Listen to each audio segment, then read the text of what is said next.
अपने पसंदीदा शो के फुल एपिसोड देखने के लिए अभी डाउनलोड करें दंगल प्ले ऐप।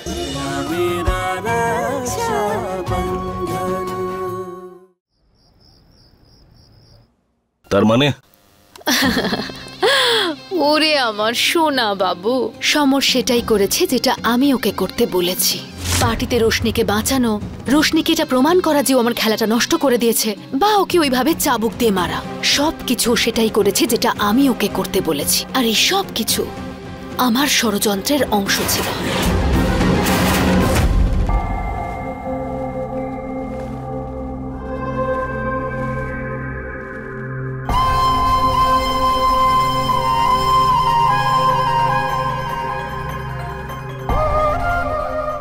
খেয়ে নাও, সকাল থেকে কিছু খাওনি তুমি, খিদে পেয়েছে। এটা ভেবো না যে আমি তোমার কমপ্লেন ফিরিয়ে নিলাম বলে আমাদের মধ্যে সবকিছু ঠিক হয়ে যাবে, আর না তোমার খামখেয়ালি সহ্য করব। আমি এখানে শুধুমাত্র নিজের বাবার সম্মানের জন্য রয়েছি।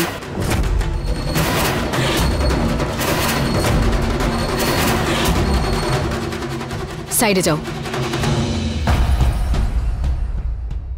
তার মানে এই সম্পর্কটা তুমি স্বীকার করবে না, আর তুমি বাড়িতেও যাবে না, এখানে থেকে ঝগড়া করবে আর আমার উপর চিৎকার চেঁচামেচি করবে। কিন্তু সেগুলো করার জন্য তো শরীরে শক্তি চাই, তাই না? আর শক্তি কোত্থেকে আসবে? খাবার খেলে। খেয়ে নাও।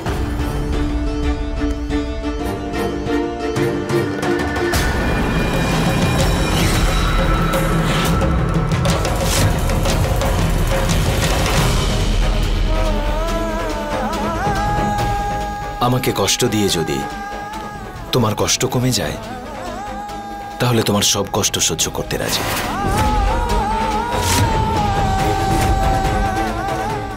খেয়ে নাও। সরে যাও আমার সামনে থেকে, একা ছেড়ে দাও আমাকে শিবা, প্লিজ আমাকে ছেড়ে দাও।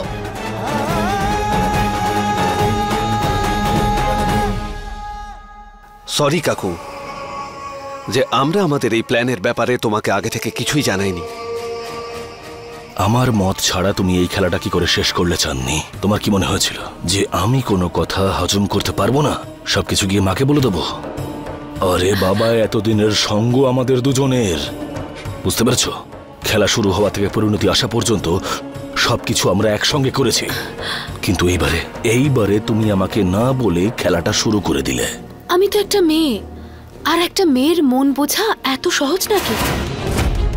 যা করেছি সেটা রোশনির মনে সমরের জন্য ভালোবাসা আর বিশ্বাস তৈরি করার জন্য করেছি। আর তোকে বলিনি তার কারণ যাতে তোর রাগটা সত্যি সত্যি মনে হয় আর আমাদের নাটকটাও সত্যি মনে হয়।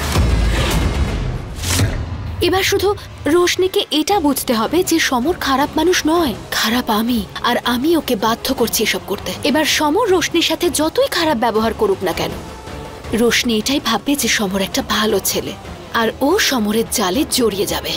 রোশনি এটা ভাবে যে সমরের মনে ওর প্রতি ভালোবাসা তৈরি হচ্ছে, তাই ব্যাস আমারই বিছিয়ে দেওয়া জালে আমারই ধানি লঙ্কা ভাসতে শুরু করলো। আর আমার সোনা সমর, তুই এটা প্রমাণ করে দিয়েছিস যে তুই কোনোদিন আমায় ঠকাতে পারবি না। ব্যাস তুই এই বিশ্বাসটাই রোশনির মনে আস্তে আস্তে তৈরি করতে থাক যে তুই মানুষটা খারাপ নোস, তুই বাধ্য হচ্ছিস আমার জন্য। তারপর আমরা এই রোশনিকেই হাতিয়ার হিসেবে শিবার বিরুদ্ধে ব্যবহার করব। আর তারপর যখন তুই ওই সাইনটা পেয়ে যাবি পেপারসে, তখন আমরা এই দুই ভাই বোনকে সেখানে পাঠিয়ে দেব যেখান থেকে ওরা এসেছে।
কি করছো? এক মিনিট একটু দাঁড়াও। তোমার এই সুন্দর মুখে রাগের ছায়া নেমে আসার আগে আর তুমি আমাকে বলার আগে খবরদার আমার কাছে আসবে না। তোমার মাথা ফাটিয়ে দেবো, মুখ ভেঙে দেবো, পা ভেঙে দেবো। এসব বলার আগে আমি সরে যাচ্ছি। হ্যাঁ, তারপর ভালোভাবে কথা বলবো। নাও, সরে এসেছি। এই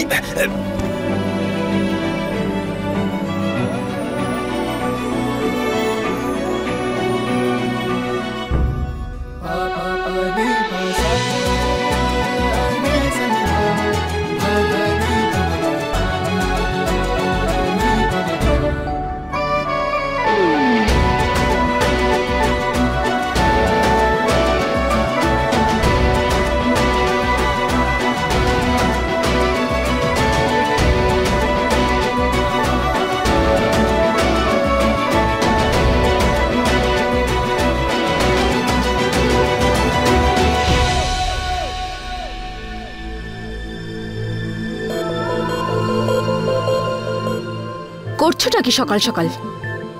কনক, কাল তুমি আমার সাথে অনেক ঝগড়া করেছ, কিন্তু এই বাড়ির চৌকাট পেরিয়ে যাওনি। আর এটা করে তুমি তোমার বাবার সম্মান যে রক্ষা করেছ, তার জন্য তোমার বাবা খুব গর্ব করবেন। আর আমিও করছি, কারণ তুমি এটা দিয়েই তোমার জীবনে বিয়ের চতুর্থ শপথ পালন করলে।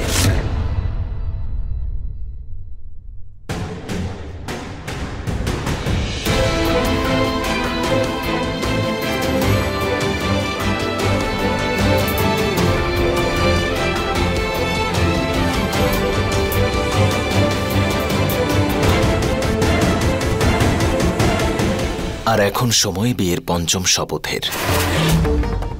বিয়ের পঞ্চম শপথ এটাই যে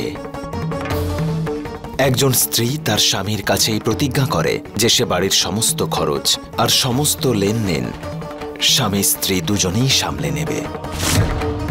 আর বাড়ির সমস্ত সিদ্ধান্তে স্বামী স্ত্রী দুজনের মত এক হবে।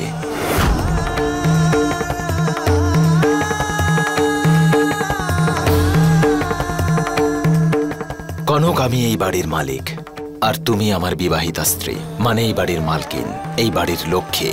আর বাড়ির লক্ষ্মীর কথাই বাড়ির শেষ কথা হবে। আজ থেকে বাড়ির সবাই তোমার কথা শুনবে, আর আমিও তোমার থেকে কোনো মত না নিয়ে কোনো সিদ্ধান্ত নেব না।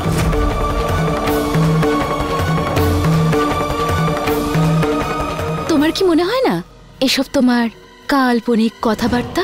তোমার কি মনে হয় তুমি মিষ্টি করে এসব কথা বলবে আর বলবে যে এই প্রাসাদটা তোমার, সবকিছু তোমার? আমি একটা কথা বলবো, আমি তো এটাই দেখতে পাই যে এই প্রাসাদের প্রত্যেকটা মানুষ শুধু চাঁদনি মায়ের ইশারায় চলে। তোমার হাতে কিছুই নেই শিবা, আর যদি থাকে তাহলে সেটাকে আগে অর্জন করো, তারপরে এই চাবিগুলো আর দায়িত্বগুলো আমাকে দিও।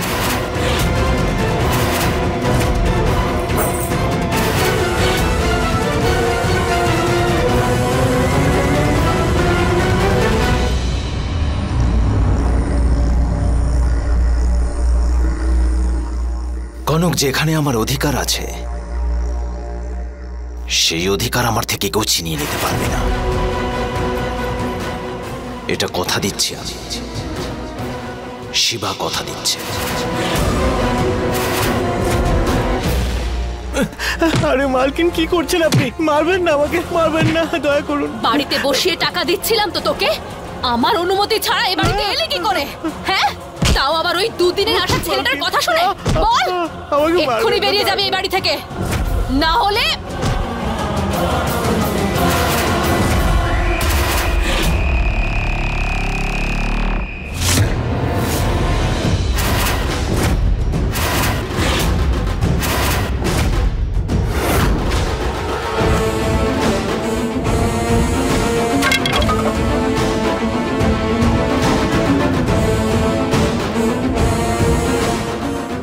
একটা কথা মনে রাখবে, আজকের পর এই বাড়িতে কেউ যদি তোমাদের ওপর কোনো রকমের অত্যাচার করে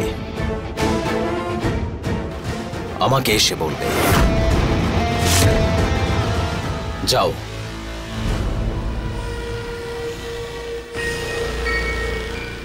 এখন এরা তোমার জন্য নয়, আমার জন্য কাজ করে। এমনিতেই তুমি সম্মানের যোগ্য নও, কিন্তু কাজের লোকের সামনে যদি তুমি অসম্মানিত না হতে চাও তাহলে দ্বিতীয়বার আর এই কাজ করবে না। আর একটা কথা,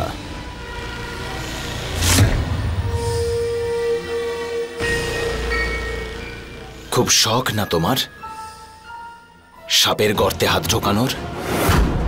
তাই একটা বিশেষ আর তোমার মাথা ঘুরিয়ে দেওয়ার মতো দারুণ ব্যবস্থা করেছি। অপেক্ষা করো।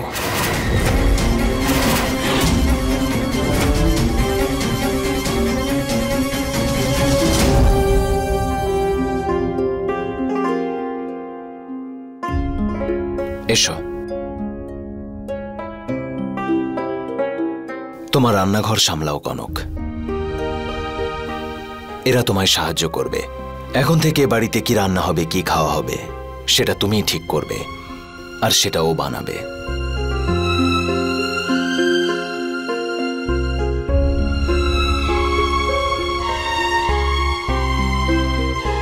ছোট মালকিন, আর জলখাবারে কি রান্না করব? আলুর তরকারি, আলু পরোটা অথবা আলু পুরি বানিয়ে দেবো, কিংবা যেটা শিবা দাদার পছন্দ ওই হালুয়াটা বানিয়ে দেবো।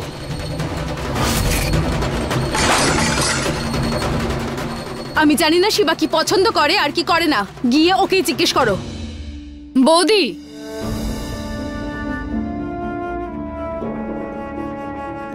আমি জানি দাদা জলখাবারে কি পছন্দ করে, আর আমি শুনেছি খাবারের মধ্যে দিয়েই পুরুষের হৃদয় জয় করা যায়। একটা কথা বল রশনি, তোদের দুই ভাই বোনের দিনের বেলা তারা দেখার রোগ আছে? কে বলল তোকে যে আমি ওর মন জেতার চেষ্টা করছি? আরে আমি তো সম্পর্কটাই রাখতে চাই না। মন জিতবে, তুই যদি মন জিততে চাস তাহলে নিজের স্বামীর জন্য বানা আর ওর মন জেত। আসলে কি সমস্যা বলুন তো আপনার আমার দাদার সাথে? এত ঘৃণা কেন আপনার মনে ওর জন্য? এখন তো ও কারোর কাজের লোকও নয়, এই বাড়ি জমি সম্পত্তি সবকিছুই তো আছে ওর কাছে। বাহ, তোর কি মনে হয় আমি তোর দাদাকে এই জন্য ঘৃণা করি যে ও আমার কাজের লোক ছিল? না, আমি তোর দাদাকে এই জন্য ঘৃণা করি কারণ এখন ও আমার মালিক হয়ে আমার জীবনটা নিজের মতন চালানোর চেষ্টা করছে। রশনি, সম্পর্ক সেখানেই তৈরি হয় যেখানে দুটো মানুষের সমান সমান অধিকার থাকে, কিন্তু তোর দাদা আমার ওপরে ওঠার চেষ্টা করে, আমাকে পশু মনে করে তার লাগাম নিজের হাতে নিতে চায়। কিন্তু এটা আমি কখনোই সহ্য করব না, কখনোই নয়। দাদার জন্য যা ইচ্ছে বানিয়ে নে। আরে কি হলো, দাও।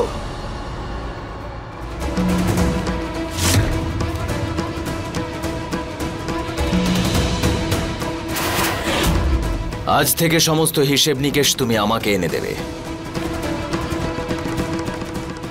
কত সবজি চাষ হয়েছে, কতটা বাজারে বিক্রি হয়েছে, আর কতটা গোডাউনে আছে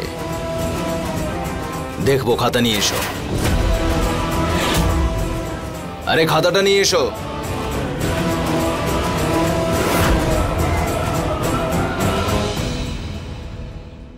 দাও, খাতাটা এনে দাও। তোর এত সাহস! মনে হচ্ছে তুই নিজের যোগ্যতা আর আমার শক্তি ভুলে গেছিস শিবরাজ। ভুলে যাস না, এই বাড়িটা আমার, তোর নয়। চাকর কোথাকার।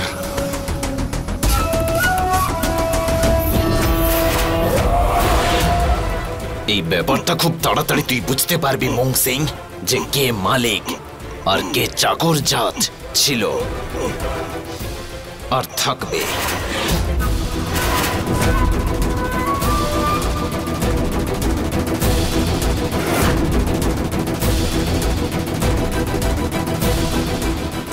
তুই একটু বেশি উঠছিস শিবা, কিন্তু ভুলে যাস না আমি আর চাঁদনি কখন তোর ডানা কেটে ফেলে দেব তুই জানতেও পারবি না।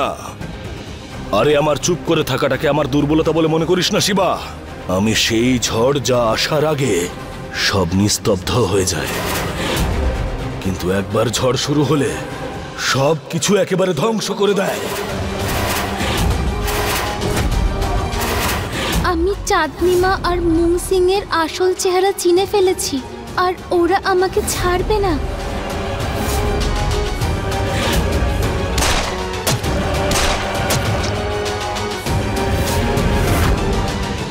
এখন চুপ করে গেলি কেন? দেখলে করে দিলাম তো এর মুখ বন্ধ।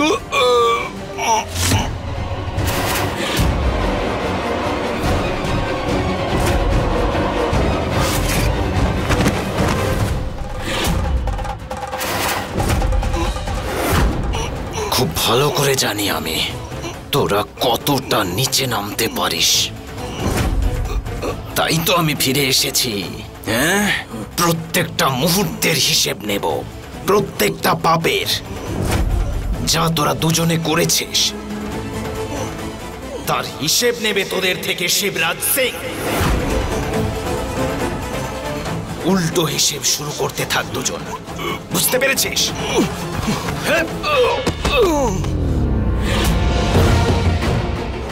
সবাই ভালো করে শুনে রাখো, আজ থেকে উমেদ সিং এর ছেলে শিবরাজ সিং সমস্ত হিসেব নিকেশ নেবে, বুঝতে পেরেছ? কাজে লেগে যাও।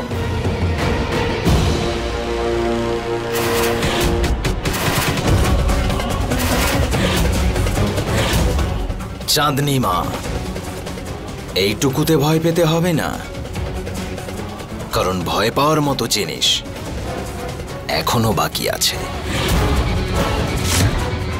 অপেক্ষা করো, খুব মজা হবে।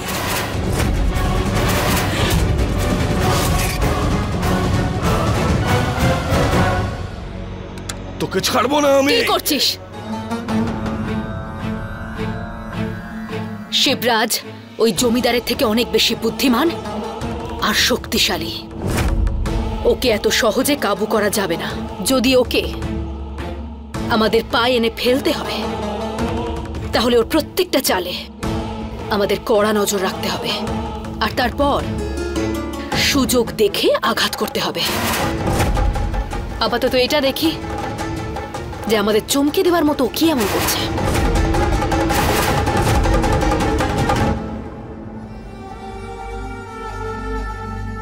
গরিবের কথা বাসি হলেও সত্যি। কে গো, দেখেছো তুমি? ভগবান তো তোকে একদম তোর বাবার মতো বানিয়ে পাঠিয়েছেন রে শিবা। সেই চেহারা, সেই মুখ, কত মিল।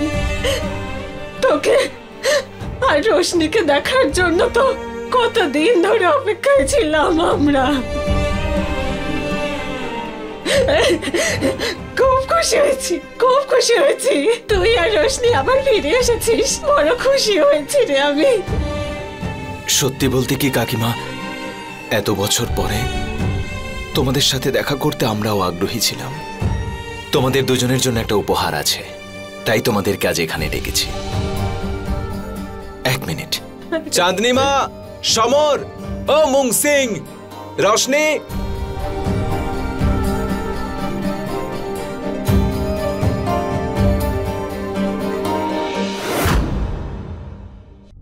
এভাবে আমাদের এক জায়গায় নিয়ে আসার কারণ? বলেছিলাম না আমি, অপেক্ষা করো, খুব মজা হবে। সেই সময় এসে গেছে।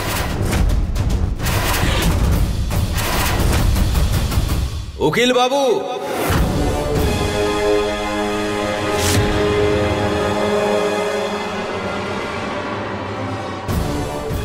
উকিল বাবু, আপনার এই বাড়িতে আসার কোনো বিশেষ কারণ? আমি উমেদ সিং বাবুর উকিল ছিলাম। আজ 15 বছর পরে উমেদ সিং এর পুত্র আর কন্যা শিবরাজ আর তার বোন ফিরেছে। আমরা যাদের মৃত ভেবেছিলাম, এই অবস্থায় আমাকে তো আসতেই হতো চাঁদনি দেবী। আজ অবধি উমেদ সিং এর সম্পত্তি ওনার বিধবা পত্নী চাঁদনি দেবীর নামেই ছিল, অর্থাৎ আপনার নামে। কিন্তু আপনি তো এখন মুং সিং এর স্ত্রী। কিন্তু এখন তো ওরা ফিরে এসেছেন, তাই স্বভাবতই আইনত উমেদ সিং এর সম্পত্তি ওরাই পাবে, শিব আর তার বোন।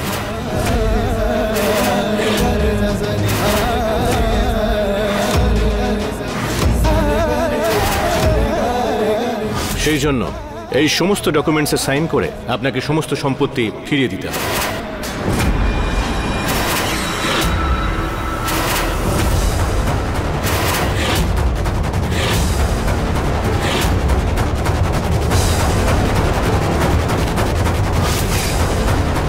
চাঁদনী দেবী, আপনি সহজেই সম্পত্তি ফিরিয়ে না দিলে আমরা আইনের পথে যাব,